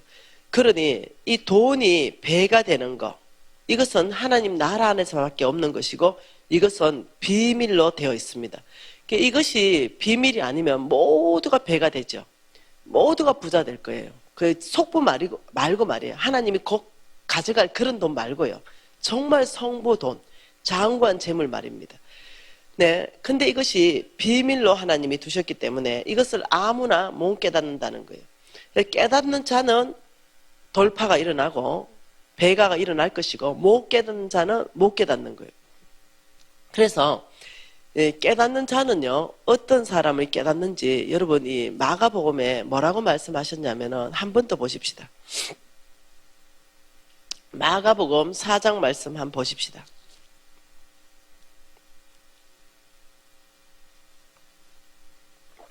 마가복음 4장에 4절 말씀에 길가 땅이 있다. 5절에 돌짝밭이 있다. 7절에 가시떨기가 있다. 여기 떨어지게 하지 마라. 왜? 열매 못 맺는 땅이다. 이렇게 말했어요. 그러면서 8절에 뭐라 그래요? 들어는 좋은 땅에 떨어짐에 자라 무성하여 결실하니 여기는 30배, 60배, 100배가 된다. 이게 배가가 된다는 거예요. 20절에 뭐라 그래요? 좋은 땅에 뿌려지는 것은 곧 말씀을 듣고 받아서 30배, 60배, 100배가 된다. 이렇게 말해요. 그러면서 마태복음에 읽어보면은 똑같은 이 말씀을 어떻게 해놨냐면 그 씨라는 것은 하나님의 말씀이 씨다. 이렇게 또 표현해놨어요. 씨는 하나님의 말씀이고 그리고 이 땅은 사람의 마음밭이다. 이렇게 말하고 있어요. 그래서 이 씨 하나님 말씀이 좋은 땅의 마음밭에 떨어지면 놀랍게도 그 사람은 30배, 60배, 100배를 결실하게 된다는 거예요. 그런데 이 말씀을 하니까 제자들이 못 알아들었어요. 10절에 예수께서 홀로 계실 때에 함께한 사람들이 12제자와 더불어서 그 비유에 대하여 물었다. 못 알아들으니까 또 묻는 거예요. 그 비유가 뭔 말이에요? 이러니까 예수님의 대답이 11절에 하나님의 비밀이다. 12절에 보기는 보아도 알지 못하고 듣기는 들어도 깨닫지 못할 것이다. 9절에 그래서 오직 들을 게 있는 자만 듣게 되는 것이 하늘나라 비밀이다. 이렇게 말해요. 이 굉장한 말이에요. 그러면서 누가복음 8장 15절에 놀라운 열매 맺는 비결을 말씀합니다. 이 누가복음 8장 15절에는 이렇게 말합니다. 30배, 60배, 100배 열매를 누가 맺는가? 그러면서 좋은 땅, 어떤 마음밭이 좋은 땅인가? 같이 읽습니다. 좋은 땅에 있다는 것은 착하고 좋은 마음으로 말씀을 듣고 지키어 인내로 결실하는 자다. 그러니까 하나님께서는 이 씨를 좋은 땅에 뿌리기를 원하십니다. 여러분, 제가요 많은 사람을 잘 안 만납니다. 네, 사람들을 잘 안 만나주기도 하고요. 또 시간도 없고요. 그러나 좋은 땅, 이 사람이 굉장히 충성되다 이러면 저는 그게 올인하는 사람이에요. 왜냐? 그 다른 사람 100명 만나는 것보다 이 사람한테 올인하면 이 사람이 사역자로 크고 배가 시키더라고요. 그래서 저는 이 사람이 좋은 땅이다 이러면 그게 집중해서 사람을 키워내는 사람이에요. 수많은 사람을 키워냈습니다. 사역자로 만들어냈죠. 그리고 하나님이 그를 쓰시도록 했죠. 저는 사업가를 키워냈고 사역자를 키워냈습니다. 지금도 그 일은 계속 하고 있죠. 근데 어떤 사람이 기준이냐면 좋은 땅. 이 사람 마음밭이 좋은 땅인가? 이게 제 하나의 기준입니다. 충성되고 믿음 있는 사람은 좋은 땅이에요. 그러니까 좋은 땅은 첫째, 하나님의 말씀에 대한 태도가 착하고 좋은 마음이 있어요. 예, 하나님 말씀에도 뭐 설마 그렇겠나 이게 아니에요. 어머, 이게 하나님 말씀이네요? 제 생각과 다르네요? 그렇다면 제가 생각을 바꿉니다. 하나님 말씀이기 때문에 하나님 말씀만이 절대 원칙이지요. 이를 바꾸는 거죠. 이 좋은 땅의 특징은 놀랍게도 하나님 말씀에 대한 태도가 착하고 좋은 마음이 있어요. 두 번째는 그것만 가지고는 좋은 땅이 아니에요. 반드시 그 말씀을 들었으면 지키는 땅입니다. 이게 중요해요. 행한다는 거예요. 들은 말씀대로 행해야만이 결실나기 때문에. 씨를 하나님이 줬어요. 그러면 뿌려라 이래요. 뿌려라. 심어라. 그러면 심어야만 거기서 결실나는데 그냥 씨만 받고 있어요. 은혜만 받고 있는 거죠. 그리고 행동은 안 하는 거예요. 은혜는 무지 받는데 행동은 안 하는 거 아무 일도 안 일어나요. 은혜 받았으면 씨를 받았으면 그냥 말씀대로 땅에 뿌려야 돼요. 그래야 거기서 30배, 60배, 100배가 나는 거죠. 좋은 땅은 받은 은혜대로 받은 말씀대로 행동으로 가버린다는 거죠. 그 자리에서. 그러니 그 사람은 돌파하게 된다. 때가 되면 인내하고 기다리라. 때가 되면 반드시 약속대로 너의 삶에 열매 맺을 것이다. 이렇게 말합니다. 그래서 지금 제가 여러분에게 재물의 배가에 대해서 설명하는 것은 이 좋은 땅은 놀랍게도 돌파가 일어나더라는 거죠. 이게 놀라운 비밀이라서 계시라서 못 알아듣는 사람은 내가 1+1이 2입니다. 똑부러지게 가르쳐줘도 못 알아들어요. 도대체 못 알아들어. 얼마나 제가 지금 중요한 강의를 하는지 알겠지요. 고린도후서 다시 가보십시다. 고린도후서 8장 우리가 이미 봤습니다. 8장 본 거는 뭐라고요? 풍성한 연보. 풍성한 연보. 9장은 뭐라고요? 가난한 성도를 섬기는 연보. 돈 이야기예요. 도대체 돈 이야기를 하나님께서 어떻게 풀어가시는가 한번 보자는 거예요. 고린도후서 9장 5절 말씀 다 같이 읽습니다. 그러므로 내가 이 형제들로 먼저 너희에게 가서 너희가 전에 약속한 연보를 미리 준비하게 하도록 권면한 것이 필요할 줄 생각하였노니 이렇게 준비하여야 참 연보답고 억지가 아니니라. 다시 말하면 연보를 준비하라는 거예요. 연보는 뭐예요? 헌금입니다. 헌금. 다시 말하면 헌금은요. 자, 헌금합시다. 이러면 그냥 주머니에 그냥 있는 거 그냥 꺼내가지고 주머니, 헌금 주머니 돌아오면 거기다 집어넣는 게 아니라는 거예요. 여러분, 헌금 준비는 언제까지 마쳐야 돼요? 토요일까지 마쳐야 돼요. 여러분이 이 봉투를 집에 많이 가져가세요. 이런 봉투를 집에 다 갖다 놓고 미리 여러분이 형편대로 소를 넣든 양을 넣든 산비둘기를 넣든 고운 가루를 넣든 여러분이 할 수 있는 최선에서 거기다 미리 넣는 거예요. 미리. 1,000원을 넣어도 미리 넣고 10,000원을 넣어도 미리 넣는 거예요. 500원을 넣어도 미리 넣는 거예요. 그래야 그것이 뭐냐면은 미리 준비한 이것이 참념보다 억지가 아니다. 그냥 준비 하나도 안 하고 왔는데 그냥 헌금 주머니 돌아가니까 억지로 그냥 뒤집어 내 가지고 그냥 넣는 거. 이게 자세를 보는 거예요, 하나님께서. 그래서 헌금은 뭐 한다? 미리 준비하는 것이다. 이제 요번에 바꾸는 거예요. 이제 가면서 다 봉투 가져가세요. 그래서 미리 준비해서 교회 가는 가방에 미리 딱 챙겨놓고 이렇게 해서 미리 준비한다. 그러면 온라인으로 입금하는 건요. 토요일까지 입금 끝낸다. 이렇게 해서 미리 한다.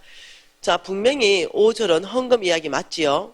연보를 미리 준비해라. 자, 그럼 6절은 자 뭡니까? 같이 봅시다. 한 절 한 절 떼서 보십시다. 이것이 곧 적게 심는 자 적게 거두고 많이 심는 자 많이 거둔다 하는 말이로다. 이것이 뭐예요? 8절의 헌금이죠.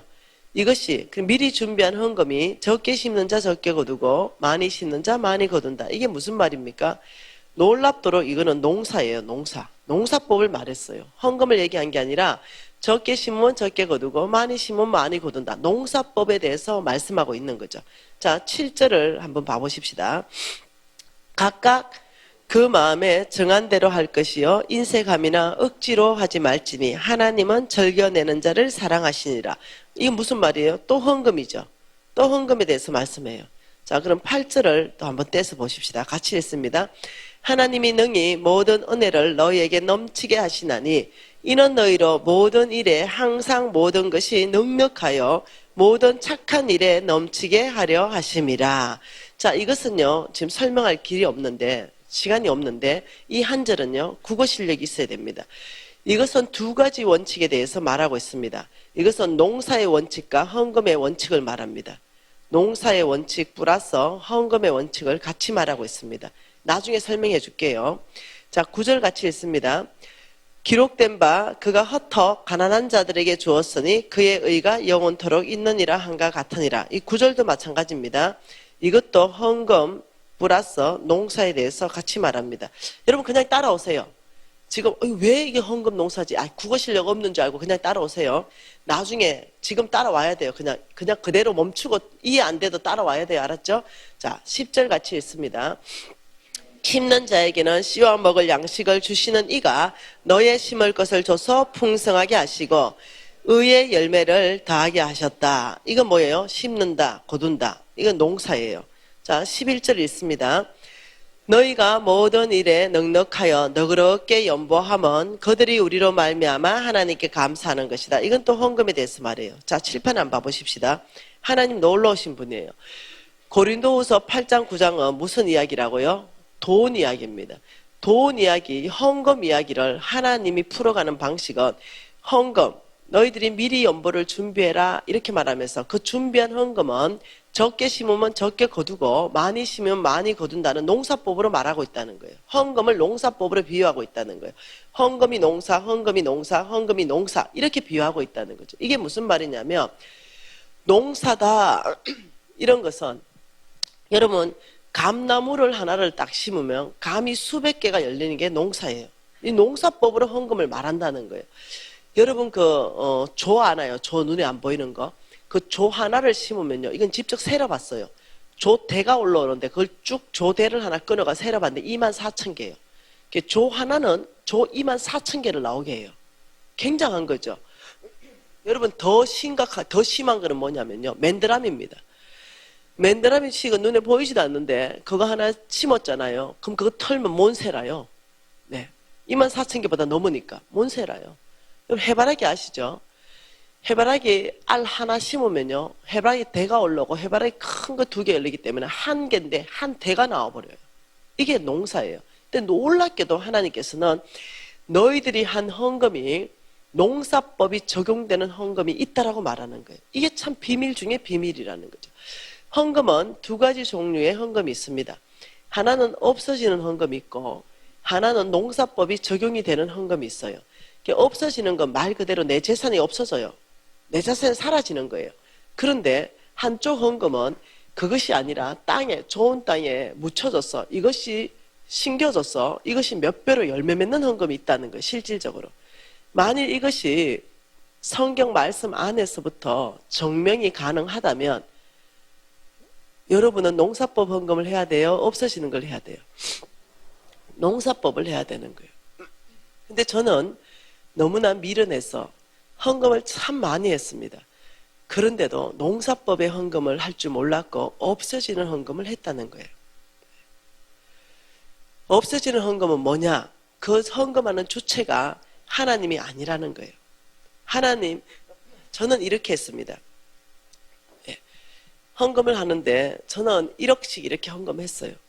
헌금하면서 우리 교회가 뭐죠? 이거 건물, 이 교회를 지었어요.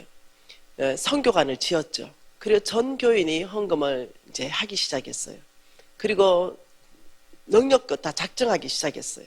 근데 제가 20대였습니다. 저는 부자인 거 다 알아요. 근데 저는 이 헌금을 작정하는데 하나님의 성전을 사모함으로 내가 얼마만큼 할 수 있는 것이 최선일까? 이 생각이 없는 거예요. 내 안에는 내가 얼마 정도 해야 우리 담임 목사님을 기쁘게 해드릴 수 있지? 이 생각이 먼저 드는 거죠. 내가 얼마를 해야 우리 장로님들이 기뻐하실까? 그리고 내가 얼마 정도 해야 체면 유지를 하지? 이런 생각이 먼저 드는 거죠.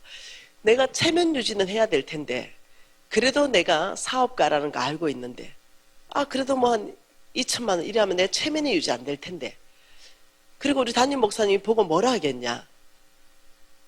그래도 내가 체면 유지하려면 1억 정도는 해줘야 내가 체면 유지가 되지. 이런 생각이 드는 거예요. 그래서 제가 체면 유지하고 담임 목사님과 교회에 잘 보이기 위해서 1억을 한 거예요. 이런 헌금이 없어지는 헌금인 거죠. 왜요? 그냥 지출한 거예요. 교제한 거예요. 그 돈 가지고 어떻게 해요? 내 체면을 유지한 거예요. 하나님을 사모함으로 그의 성전을 위해서 내 중심으로 주님께 드린 게 아니라 옷 사입고 체면 유지하듯이 그냥 그 1억을 가지고 김미신 이름에 체면 유지한 거예요. 여러분은 그러지 않으실 것 같아요. 만일 나는 장로기 때문에 자꾸 장로를 얘기해서 죄송합니다. 많은 장로님들이 좋으신 분 많아요. 그러나 장로들한테 항상 있는 게 있어요. 여러분 장로 되기를 사모하십시오. 왜 이래? 분위기가. 여러분 장로 되기를 사모하십시오. 하나님 놀랍게도 장로들한테 재물의 축복을 많이 주시는 게 있습니다. 놀랍게도. 왜 그런지 아십니까? 그만큼 교회에 돈이 많이 필요하거든요. 특히 장로들이 되면요, 재물이 따라오는 경우가 참 많습니다. 바로만 서 있다면. 네. 그래서 장로 되는 걸 기뻐하시고 사모하세요. 그의 교회를 섬길 수 있죠. 재물로 섬길 수 있죠. 얼마나 영광스러운 하나님의 기름 부은 종입니까? 네. 그런데 내가 장로기 때문에 체면 유지로 요 정도는 내가 해줘야 된다. 이런다면 곤란하다는 거예요. 내가 안수 집사기 때문에 권사기 때문에 요 정도는 체면 유지상 요 정도 헌금은 해줘야 된다. 이게 굉장히 곤란하다. 이거는 내가 돈이 하나님이 말하는 기뻐서 하나님의 성전을 사모함으로 내가 10만을 하는 거 하고 내 체면 유지로 1억 하는 거 하고 하나님은 10만 원을 받으시는 분이라는 거예요. 네. 그래서 하나님은 너희들이 제사를 보는 것이 아니라 순종하고 외모를 보는 것이 아니라 너희 중심을 보는 거예요. 그래서 우리는 늘 중심이시 하나님 앞에 있어야 된다는 거예요. 그러니까 여러분 오늘부터 정말로 농사법의 헌금, 하나님 앞에 내 중심에 진실된 헌금, 이 동기를 바꾸는 거예요. 체면 유지가 아니라 남한테 잘 보이는 게 아니라 정말 하나님이 부어주신 것에 대해서 감격함으로 감사함으로 하나님의 전을 사모함으로 내가 할 수 있는 최선은 뭔가 이 동기를 바꾸는 게 굉장히 중요하다는 거예요. 하나님은 항상 우리의 동기에 관심이 있다는 거예요. 그래서 놀랍게도 하나님은 너희들 헌금을 미리 준비해라. 미리 준비하는 그 자체가 뭐냐면 억지 헌금이 아니라는 거예요. 미리 준비하는 건 그만큼 하나님 앞에 감사하고 감격하면서 내 마음으로 진실되게 사모함으로 준비한다는 거예요. 그러면 그것은 심고 거두는 법칙으로 농사헌금, 농사헌금, 농사헌금으로 돼 있다는 거예요. 그리고 하나님께서 여기를 심으면 너희 재물이 배가 될 거다. 이게 성경 안에 있는 무슨 하나님의 헌금이 농사헌금이라고 말했는지 그걸 지금 보고 싶다는 거죠. 그러면 여러분은 성경대로 하면은 그게 농사법의 헌금이 되는 거예요. 첫째, 헌금의 마음의 동기를 바꾼다. 이해됐죠? 두 번째, 그럼 어디가 하나님이 말하는 농사법의 헌금인가? 30배, 60배, 100배로 열매 맺는 땅인가? 그걸 성경에서 찾아봅시다. 자, 여기는 땅입니다. 그리고 여기는 하늘이에요. 하나님이 계시는 보이지 않는 세계예요. 하나님이 성경에서 뭐라고 말하냐면 하늘 은행이 여기 있다라고 말씀하셨어요. 이 하늘 은행에 입금하는 것은 놀랍도록 하나님께서 갚아준다고 말씀하셨어요. 이 부분에 대해서 한번 보십시다. 마태복음 6장입니다. 마태복음 6장 19절 말씀이에요. 자, 19절 같이 한번 읽어볼게요. 너희를 위하여 보물을 땅에 쌓아두지 말라. 거기는 종과 동록이 해하며 도둑이 구멍을 뚫고 도둑질하느니라. 오직 너희를 위하여 보물을 하늘에 쌓아두라. 거기는 좀이나 동록이 해하지 못하며 도둑이 구멍을 뚫지도 못하고 도둑질도 못하느니라. 내 보물이 있는 그곳에는 내 마음도 있느니라.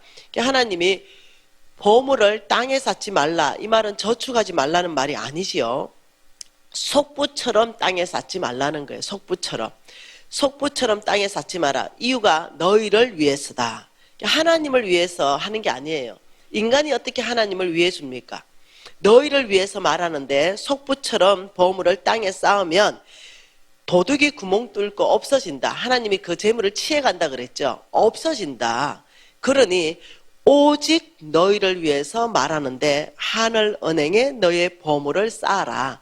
거기는 없어지지 않기 때문이다. 이렇게 말하는 거예요. 참 놀라운 말씀이에요. 우리가 보물을 쌓을 하늘 은행이 있다라고 말하고 있는 거죠. 그럼 어디가 하늘 은행이고 어디가 돈이 배가 되고 어디가 없어지지 않는 곳인가? 잠언서 말씀으로 하나님은 말씀하셨어요. 여러분 잠언서 한번 봐보십시오. 잠언서 19장 17절에 놀라운 말씀을 하셨어요. 한 절 말씀 외워버리십시오. 잠언서 19장 17절 한 절 같이 읽습니다. 가난한 자를 불쌍히 여기는 것은 여호와께 구워드리는 것이니 그의 선행을 그에게 갚아주시리라. 아, 놀랍도록 말하는 게 가난한 자예요. 가난한 자.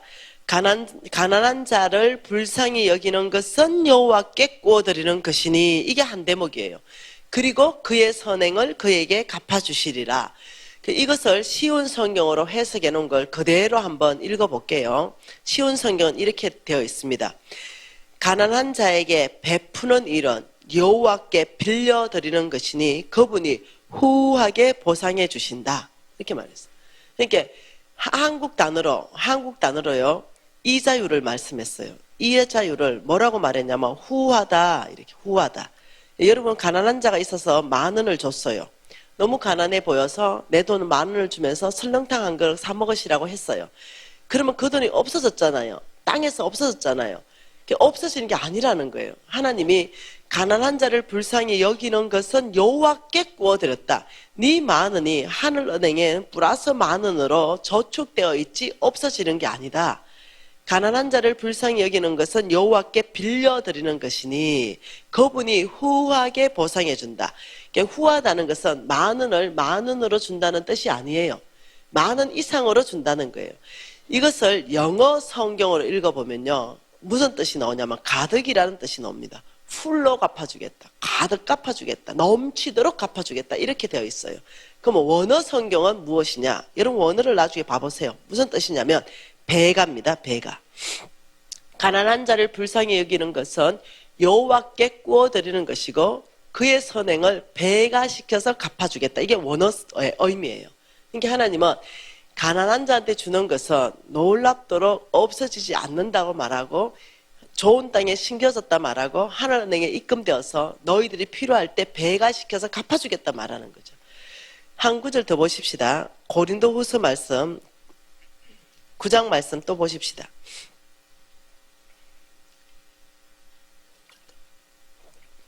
고린도후서에 헌금 농사 이러면서 놀랍게 8절 말씀 봐보십시다. 8절 말씀은요 놀라운 말씀입니다. 한 절에 모든이 4번이 나와요. 그러니까 이렇게 말합니다. 이는 너희로 모든 일에 항상 모든 것이 넉넉하여 모든 착한 일에 넘치게 하기 위해서 하나님이 능히 모든 은혜를 너희에게 넘치게 하신다, 이 뜻이잖아요. 그러니까 무엇이 도대체 모든 착한 일인가? 그것은 9절입니다. 그가 헛헛 가난한 자들한테 주는 것, 이걸 얘기하는 거예요. 그러니까 하나님이 말하는 모든 착한 일은 가난한 자한테 주는 것이 모든 착한 일이에요. 그러니까 이는 너희로 모든 일, 뭐 한두 가지 일이 아니라 모든 일에 항상 모든 것이 넉넉한 게 뭐예요? 돈이에요. 재물. 가난한 자한테 줄 수 있는 재물을 말하는 거예요. 너희들에게 항상 재물이 넉넉하여 모든 착한 일, 가난한 자한테 넘치게 줄 수 있게 하기 위해서 하나님이 능히 모든 재물을 너희에게 넘치게 하시는 분이시다, 이 뜻이에요. 이해되시나요? 자, 다른 구절로 또 한번 하나님의 이 자유를 보고 싶습니다. 자, 다른 구절로 한번 봐보십시다. 신명기 말씀으로 봐보십시다. 신명기 15장 말씀으로 한번 봐볼게요. 신명기 15장 말씀. 자, 놀랍게 말씀하십니다. 신명기 15장에 4절, 5절, 2절 말씀 한번 같이 읽어볼게요. 내가 만일 내 하나님 여호와의 말씀만 듣고 내가 오늘 내게 내리는 그 명령을 다 지켜 행하면 내 하나님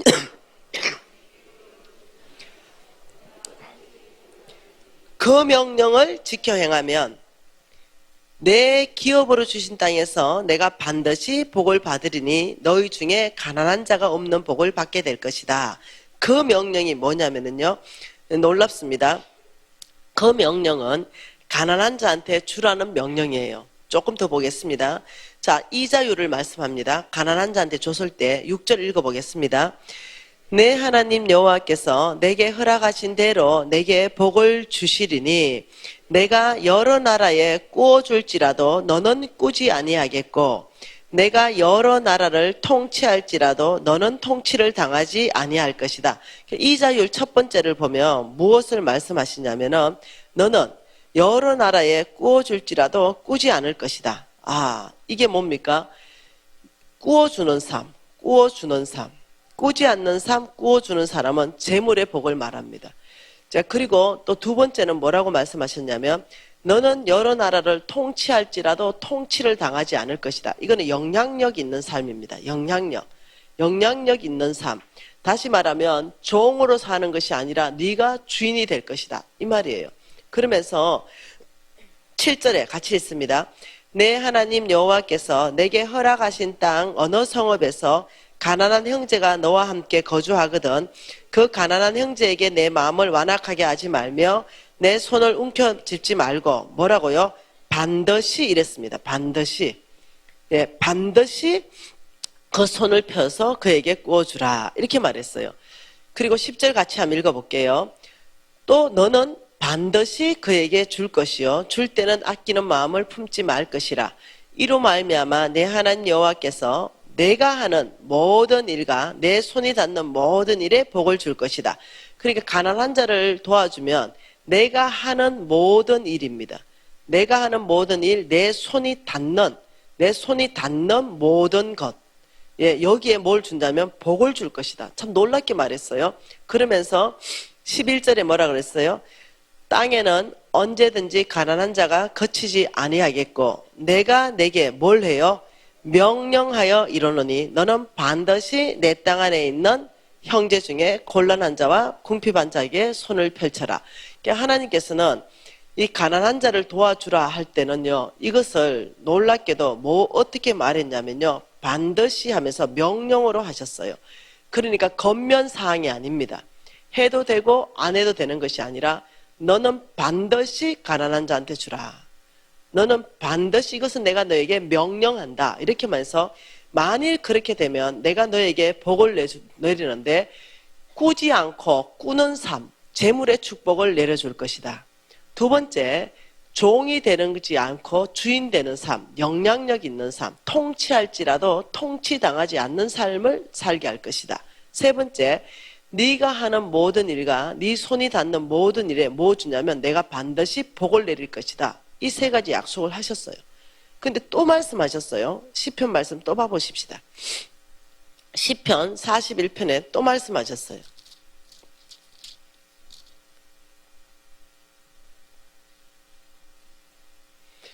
41편 1절 말씀 한번 읽어볼까요? 가난한 자를 보살피는 자에게 복이 있겠다. 이랬어요. 복이 있으며 뭐라고요? 첫째, 재앙의 날에 여호와께서 건져줄 것이다. 너 재앙의 날에 내가 너를 건져줄게. 자, 두 번째는요. 여호와께서 그를 지키사 살게 하시리니 그가 어디서부터요?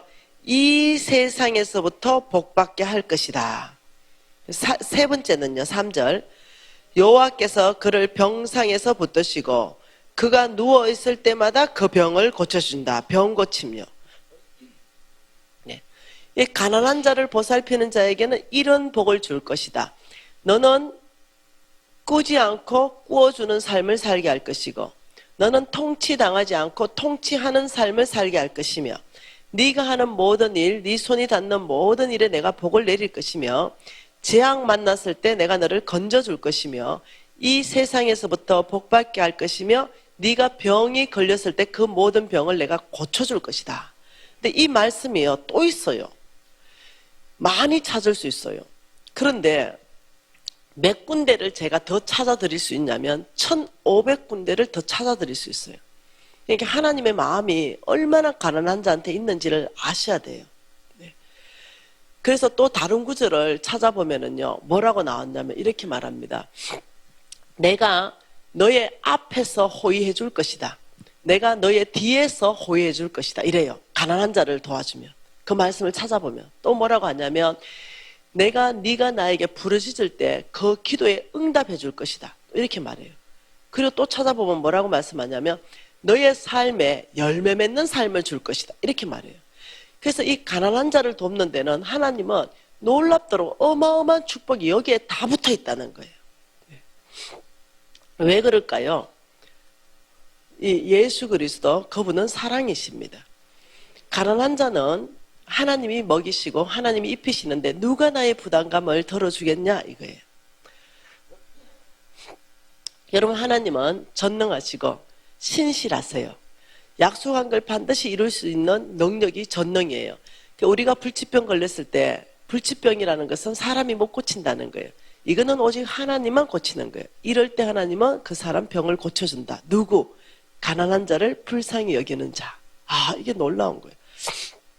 여러분 대구 가면 온누리 사랑교회 정철한 목사님이 계세요. 그 교회는요 NCM의 네트워크 교회입니다. 우리 NCM하고 네트워크 하면서 그 교회는요 3배 4배 부흥했습니다. 실질적인 양적인 부흥. 근데 그게 네트워크 됐기 때문에 홍성근 목사님하고 저하고 함께 듀엣으로 부흥 집회를 갔습니다.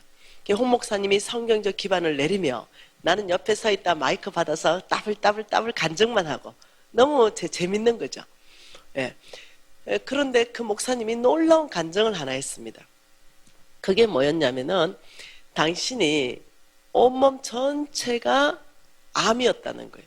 온몸 전체가 암. 그래서 그냥 몸이 찌뿌둥해서 병원 갔는데 대학병원 갔는데 폐에서 암이 4.8cm가 2개가 발견됐는데 저 그 직접 사진 봤어요. 직접 보여주셔서 봤어요. 이 폐에 4.8cm 2개가 있는데 이것이 온몸 장기로 퍼져버린 거예요. 그러니까 갈비뼈 사이사이까지 암이 다 퍼져가지고 병원에서는 불가능, 손 쓸 수가 없어요. 그래서 3개월 안에 죽는다 이렇게 말했어요. 이 목사님이 알았다고. 알았으니 그 다 MRI 찍은 거, CT 찍은 거, 소견서 다 떼왔어요. 그리고 이 목사님이 누구냐면요. 이 목사님은 우리 NCM에 네트워크 한다 했잖아요. 이 목사님은 지금 이것이 뭐냐면은 우리 NCM의 OK 운동 구제사역 현황인데요. 전국 지금 180개 이상 지역에서 지금 이 구제사역이 일어나고 있어요. 네. 그런데 여기에 대구 지역의 지역장 목사님이세요. 대구 지역을 구제 사역을 펼치고 교회와 네트워크에서 펼치고 있어요. 그 대구 지역의 이 목사님을 통해서 약 한 30개가 개척되어서 사역이 일어나고 있어요. 대구 경북 지역에. 그런 상황에서 이 목사님은 이 구제 사역에 굉장히 잘하고 계셔요. 근데 이 목사님은 암이에요. 이 목사님이 교인들한테 다 뿌렸어요. 다 진단서 다 뿌리고 사람이 나에게 오늘 선고하기를 3달 선고했다. 그러니 나를 위해서 함께 검식해라. 한 달 동안 온 교인이 검식했어요. 그리고 한 달 후에 병원 찾아갔습니다.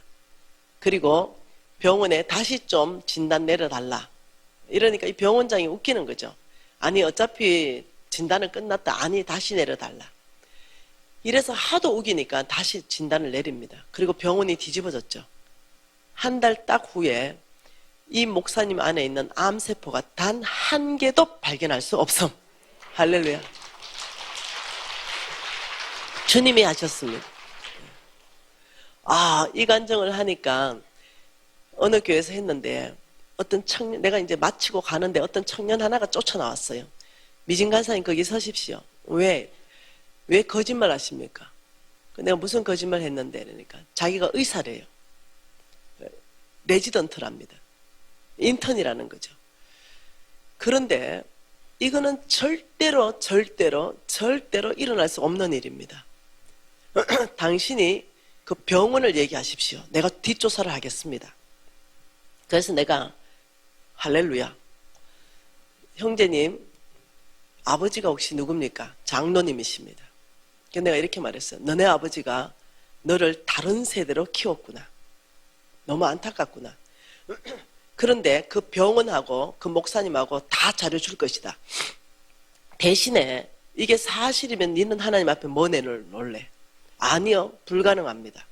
사실이면 뭐 내놓을래? 제가 평생 오지로 어려 선교사로 나가겠습니다. 하나님이 멋지게 그날 어려 선교사 하나 걷어버리는 거예요. 그래서 걔가 갔습니다. 대구. 다 조사했죠.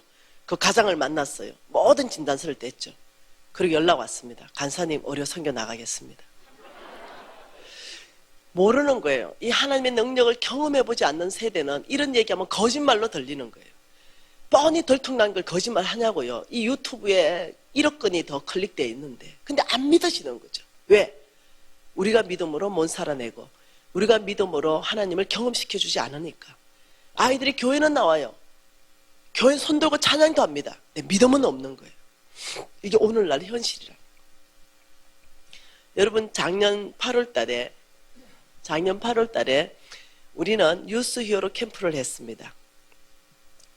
중학생, 고등학생들을 데리고 유스 히어로 캠프를 했는데 너무 뜨거웠어요. 아이들 다 뒤집어졌죠. 아이들이 다 성령 받고 아이들이 그냥 이 중독에서 벗어났죠. 굉장한 캠프였죠. 그런데 여러분 우리 NCMN의 이 전체 이 사역을 지금 전국 180개 이상으로 개척하는 리더가 있어요. 그 리더는 항상 저를 이렇게 제 사역 마지막 때 와가지고 늘 인사하기를 좋아합니다. 오늘도 왔습니다. 이분이 이걸 다 개척했어요. 이분은 오진숙 간사예요. 한번 일어나 보소.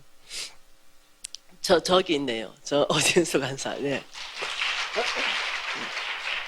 저 친구는 우리 NCMN의 리더 중에 한 분이십니다.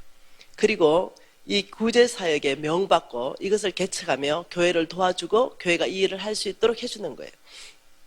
근데 이 친구가 작년 8월에 저 친구 오진숙 간사님이 히어로 캠프가 끝나고 저한테 왔어요. 미진 간사님, 제가 병원에 수술을 해야 되니 기도해 주십시오.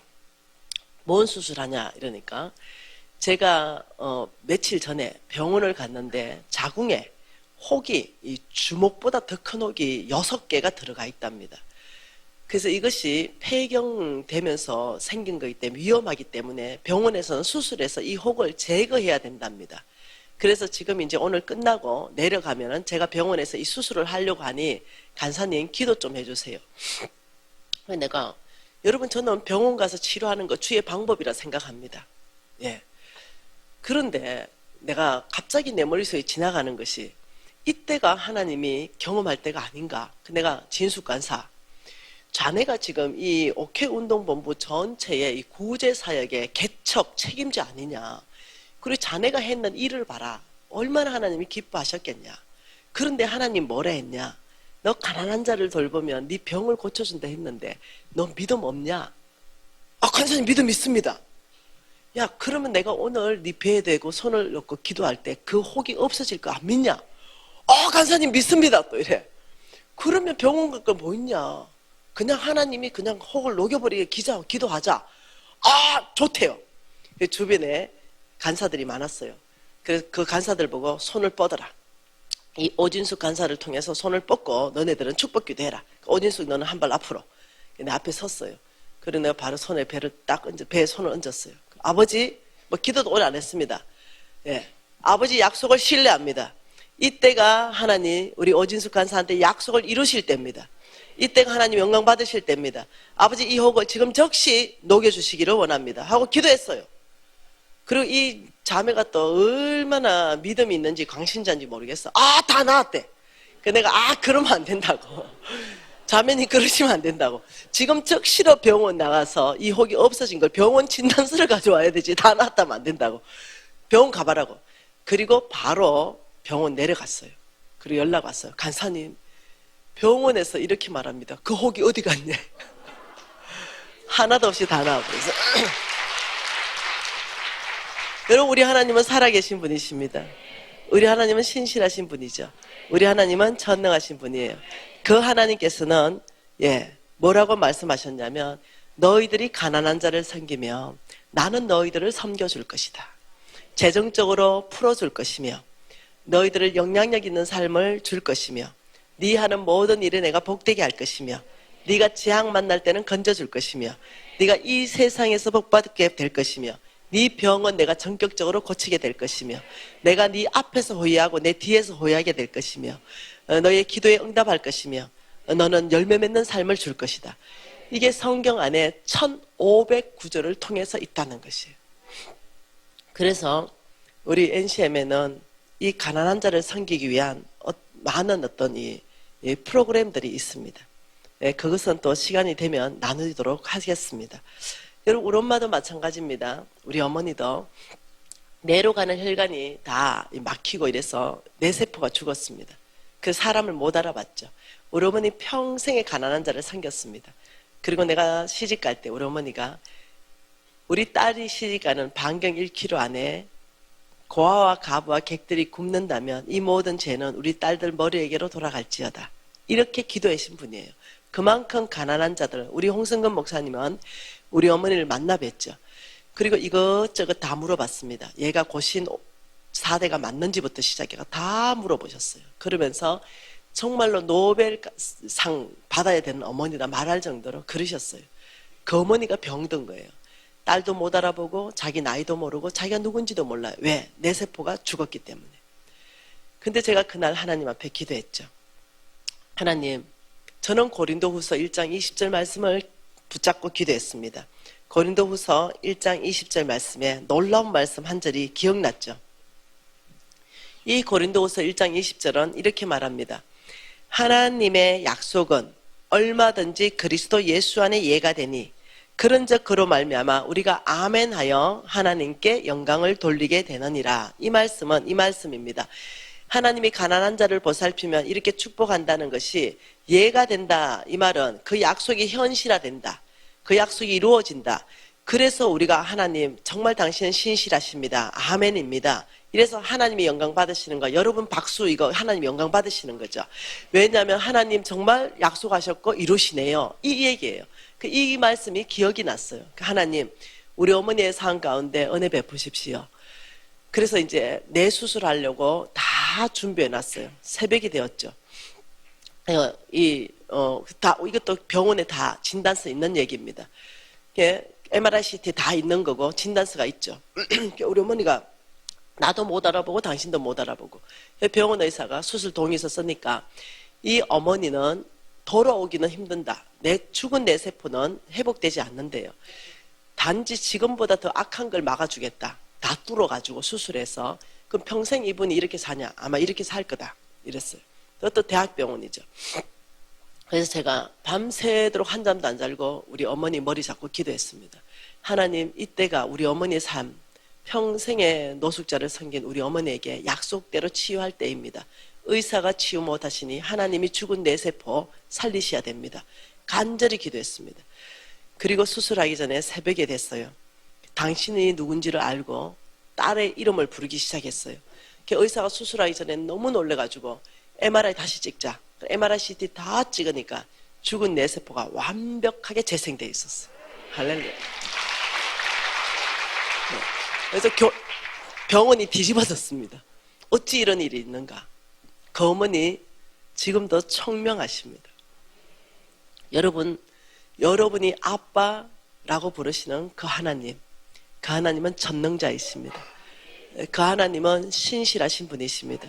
그 하나님이 우리에게 부탁하시는 것은 누가 나의 이 큰 부담감을 지겠느냐, 누가 이 가난한 자, 아무도 돌보지 않는 이 자의 손을 잡아주겠느냐, 이렇게 하는 거예요.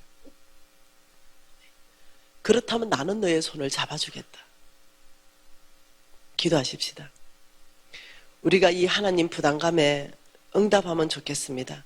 당장 내 있는 자리에서부터 콩 한 쪽이라도 나누면 좋겠습니다. 통성으로 기도하시겠습니다. 하나님 아버지, 참으로 감사합니다.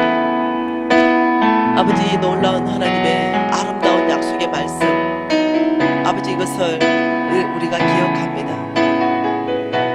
아버지, 우리 안에 이 말씀을 심장 깊이 안에 새겨주시고, 아버지, 우리 내리에 새겨주셔서 아버지, 우리의 마음이 아버지 주님께로 이끌어주시고, 아버지, 우리가 하나님의 이 큰 부담감을 아버지 우리가 나누어지게 하여 주십시오. 아버지, 그래서 하나님의 이 땅에 하나님 되시며 하나님의 사랑이 우리를 통하여 드러나게 하셔서 아버지, 고아와 가바 객가 가난한 자가 위로받게 하여 주시옵소서. 그래서 하나님의 얼마나 사랑인지 우리를 통하여 예수 그리스도가 드러나게 하여 주시고, 이 서산 제일교회를 통하여 하나님 영광 받으십시오.